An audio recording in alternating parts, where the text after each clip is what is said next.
हाय दोस्तों, आज हम आप लोगों के लेके आए हैं एक शानदार कहानी। और इस कहानी का शीर्षक है धमना ऐसो कुसा लगइयो। तो दोस्तों कहीं मत जाइएगा, सुनिएगा पूरी कहानी और लीजिएगा कहानी का वो मज़ा कि आप हंसते हंसते आपका पेट फूल जाएगा। तो दोस्तों शुरू करते हैं कहानी। उससे पहले आपसे निवेदन कि अगर आप चैनल पर नए हैं तो चैनल को सब्सक्राइब कीजिएगा, और अगर आप फेसबुक इंस्टाग्राम पर देख रहे हैं तो चैनल को फॉलो कीजिएगा। तो दोस्तों आइए शुरू करते हैं धमना ऐसो कुसा लगइयो ये कहानी। दोस्तों कहानी की शुरुआत करते हैं हम दो चोरों से। डकैत तो नहीं कह सकते हैं क्योंकि डकैत और चोरों में अंतर होता है। ये दो चोरों की कहानी है। दो चोर थे और घर में बैठकर विचार कर रहे थे कि आज रात को कहाँ पर चल के किसके घर में चोरी की जाए। और ये दोनों चोर कोई और नहीं है, ये दोनों चोर सगे भाई हैं। एक का नाम है धमना और एक का नाम है रमना। तो दोनों ने मिसकॉल बनाई है कि चलो चलते हैं, आज फलाने शेठ के यहाँ बारात गई हुई है, घर में सिर्फ महिलाएं होंगी और वहीं पर चोरी हम करते हैं। दोस्तों ये कहानी आज के ज़माने की नहीं है क्योंकि आज के ज़माने में घर में कोई नहीं रहता है, एक गार्ड बैठा दिया जाता है। ये कहानी उस ज़माने की है जब हमारी महिलाएँ, हमारी माताएँ बहनें बारात में नहीं जाया करती थी, उस ज़माने की कहानी है। तो दोस्तों चोर जानता था कि घर में महिलाएं मिलेंगी और बहुत बड़ा सेठ के यहाँ शादी है, तो चलो चलते हैं वहीं चोरी करते हैं। तो दोस्तों वो दोनों चोर प्लानिंग बना रहे हैं और धमना रमना से क्या कह रहा है वो सुनिएगा। रमना ने धमना से कहा कि हम मौसी बन जाएंगे और तुम कुसा लेकर के पीछे खड़े हो जाना। तो रमना मौसी बन के वहाँ पहुँचती है और धमना कुसा मतलब बेलचा को लेकर के रात वही लगभग 8 बजे की समथिंग वो घर के पीछे खड़ा हो जाता है। तो रमना पहुंची है घर है, तो क्या चल रहा है आइए सुनाते हैं। जैसे ही रमना मौसी बनकर घर में पहुंची तो किसी ने पहचान ही नहीं पाया, क्योंकि जिस लड़के की शादी है उसकी माँ बचपन में मर चुकी थी और ससुराल से रिश्ते टूट चुके थे। तो अब इतने दिनों के बाद कोई कैसे पहचाने कि आखिर मौसी कैसी होंगी। तो जब रमना ने बताया कि हम लला की मौसी हैं और हमने सोचा कि ब्याह में तो बुलाई नहीं गए हैं, चलो नकटोरो तो खेले आए। लला जब छोटो हमने अपने हाथन से हगाओ मुताओ सुचाओ, और आज जब ब्याह की बारी आई तो हमें बुलाओ नहीं गो, हम आओ दिल नहीं मानो, आखिर तो मौसी है। हमने कहा कोई बात नहीं, जीजा अबू तक नाराज़ है तो बने रहा है, लेकिन हम तो अपने लला की शादी में नगटोरो खेलन जरूर जाएं और चले आए। तो वहाँ पर उपस्थित सभी रिश्तेदारों ने कहा कोई बात नहीं मौसी, आपका बहुत बहुत स्वागत है। और आदमी तो कोई थे नहीं, महिलाएं थीं। तो कुछ बिटियाँ भी आ गई, अरे बा मौसी भली आई, कहीं कोई आ गया कहीं कोई आ गया, अरे दीदी भली आई, और ये तो बहुत अच्छी बात है कि आप आ गई। इस तरह से उनका स्वागत हुआ और नगटोरो की तैयारियाँ होने लगीं। नगटोरो खेलने से पहले मौसी ने सभी महिलाओं को एक अपना समझकर हिदायत दी, लेकिन महिलाओं को क्या पता कि मौसी अपना समझ रही हैं या अपना शिकार बना रही हैं। मौसी ने कहा देखो हमारे जीजा का नाम बहुत दूर दूर तक फैला हुआ है, वो यहाँ के बहुत बड़े सेठ हैं, इसलिए सबको पता है कि आज घर में महिलाएं होंगी। तो आप सब लोग जेवर उतार के और एक बड़ा अंदर वाले मढ़ा में, यानी जो कमरा होता था, गुप्त कमरा होता था, उसमें रख दीजिए, बाहर से ताला डाल दीजिए, और उसके बाद हम लोग आराम से नगटोरो खेलें। मौसी ने वही किया जो मौसी अपने भाई धमना के साथ प्लानिंग बना के आई थी, और सारा जेवर उसी कमरे में रखवा दिया जिस कमरे के पीछे। दोस्तों अब क्या,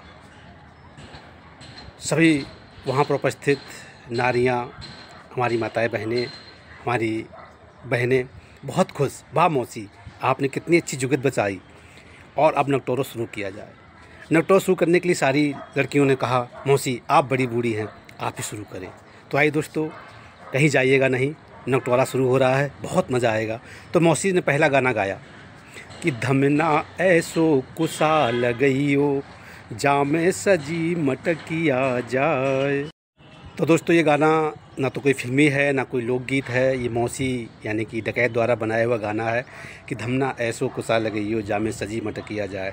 और ये पहली बार गाना जब सुना तो वहाँ पर उपस्थित सभी लोग हंस हंस के पेट फूलने लगा। बोले कहा वाह मौसी, आप नकटोर में आ गई, मज़ा आ गया, नकटोरो सफल हो गया। मौसी ऐसी एक मिलता जुलता कोई गाना और सुनाए। दोस्तों इधर क्या हुआ, धमना ने जैसे ही गाना सुना रमना द्वारा गाया हुआ यानी मौसी द्वारा गाया हुआ कि धमना ऐसो कुसा लगइयो जामे सजी मटकिया जाए, पीछे से उसने बेलचा से दीवार पे एक दरवाज़ा सा बना दिया, खोद के दरवाज़ा सा बना दिया कमरे में अंदर आने के लिए। इधर क्या हुआ, वो दूसरे गाने का इंतज़ार कर रहा है कि मौसी क्या इशारा करते हैं।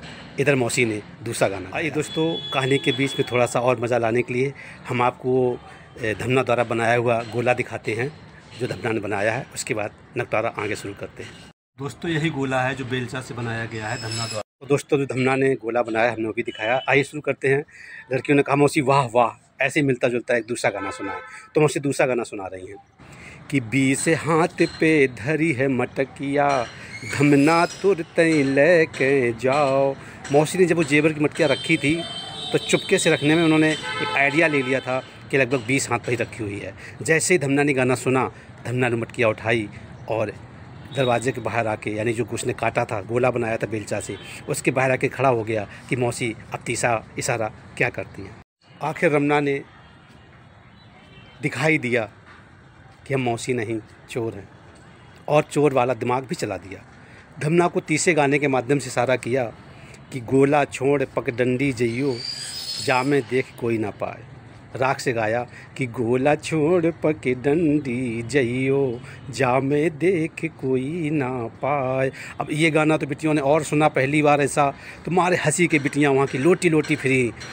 वाह मौसी, आपने तो ऐसा गाना सुनाया हमने आज तक सुना ही नहीं। इधर क्या हुआ, धमना इशारा समझ गया कि बस माल पानी इतना ही है, अब सीधे घर निकलना है, वो भी सड़क के रास्ते नहीं, पगडंडी के रास्ते, पैदल के रास्ते, और वो अपने घर पहुंच गया। इधर बिटियां इतनी हंस रही हैं, खुशी हो रही हैं, वाह मौसी मज़ा आ गया, मौसी एक गाना और सुनाओ। तो मौसी लास्ट गाना सुना रही हैं। मौसी ने कहा बिटिया अब बारात पास की है, बहू जल्दी आ जाएगी, इसलिए आप जल्दी से बस एक गाना और सुन लीजिएगा और फिर जल्दी से बस लैट्रिन वैट्रिन चला जाए, क्योंकि कढ़ी भात चावल सब बनाना है, बहू आ जाएगी। तो इसलिए लास्ट गाना सुनिए। तो बिटिया को मौसी लास्ट गाना सुना रही हैं और कह रही हैं कि बिटिया अब न गवाबो मुँह पे, सवेरे उठो न बैठो जाए। इतना ही बोलने के बाद मौसी ने लड़कियों से कहा चलो टट्टी हो रहा। तो सभी लोग ने अपने अपना गांव की प्रथा होती है, अपने लोटा वोटा लेकर के टट्टी जाया जाता है। तो मौसी को एक कलसिया दिखाई दी 20-25 किलो की पीतल की। सोचा कि भाई धमना तो लेके चली गया है सब माल पानी, हम खाली हाथों क्यों जाएं। तो उन्होंने बोली बिटिया हमने एक आध पानी में सोचत नहीं है, हमें जब कलसिया हमें पानी चाहिए। तो बेटे बोली मौसी ले लो, तो घर ही की है। तो मौसी ने वो कलसिया 20-25 किलो जो थी पीतल की वो ली, पानी भरा और टट्टी के लिए गई। बिटियाँ तो ऐसी पास में बैठ गई। गांव के बाहर जो खेत थे, मौसी अर्रा के खेत में गई, कपड़ा चेंज किए, पानी फैला दिया और लंबी हो गई। बिटियाँ बुला रही हैं, अरे मौसी आओ, चलो कितनी देर लगेगी, मौसी आओ, चलो कितनी देर लगेगी। 2 बजे रात की गई, 6 बज गया, सूरज निकल आया। जब मौसी वापस नहीं आई, बिटियाँ खाली लौटी। तो सबने पूछा क्या हुआ, मौसी कहाँ? बोले मौसी तो आई नहीं, हमें लगता है मौसी नहीं मौसिया थे। जल्दी जल्दी सब ताला खोला गया। दोस्तों ताला खोला गया तो देखा गया वहाँ पर एक सेंध है, यानी कि एक खुदा हुआ दरवाज़ा है जो हमने आपको दिखाया था, फिर दिखाएंगे। जैसे ही ताला खोला और ये ऐसा दरवाज़ा देखा, सबके चेहरे पीले पड़ गए। मटकिया देखो, मटकिया देखो, मटकिया कहाँ है? हाय दैया मटकिया नहीं उन पे। सबने अपने अपने माथे पे हाथ फेरो, बोली हाय दैया मौसी ने पहलो गाना गाओ तो कि धमना ऐसो कुसा लगइयो जामे सजी मटकिया जाए।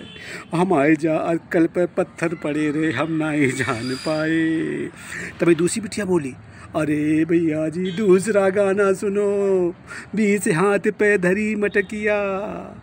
तीसरी बोली भी दूसरो ना तीसरो, लास्ट वाला गाना याद है कि गो बिटिया अब न गबाबो मुँह पे, सवेरे उठो न बैठो जाए। हाय दैया हमें तो न उठे चैन न बैठे चैन, हम तो मांग के पहन के आए थे अपनी पड़ोसिनी को। हाय दैया अब क्या करें। उम्मीद है दोस्तों कि ये कहानी आपको बहुत अच्छी लगी होगी और दोस्तों अगर अच्छी लगी है तो उस कहानी को शेयर करना ना भूलें। हमारे फेसबुक और इंस्टाग्राम को फॉलो करना ना भूलें। अगर आप यूट्यूब पर देख रहे हैं, कानपुर हंसी किंग पर देख रहे हैं, तो सब्सक्राइब करना ना भूलें।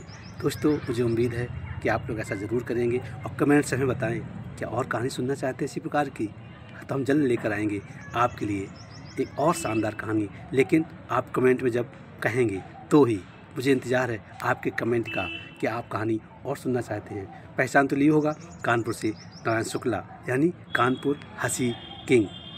जय श्री राम, जय हनुमान, जय माता दी।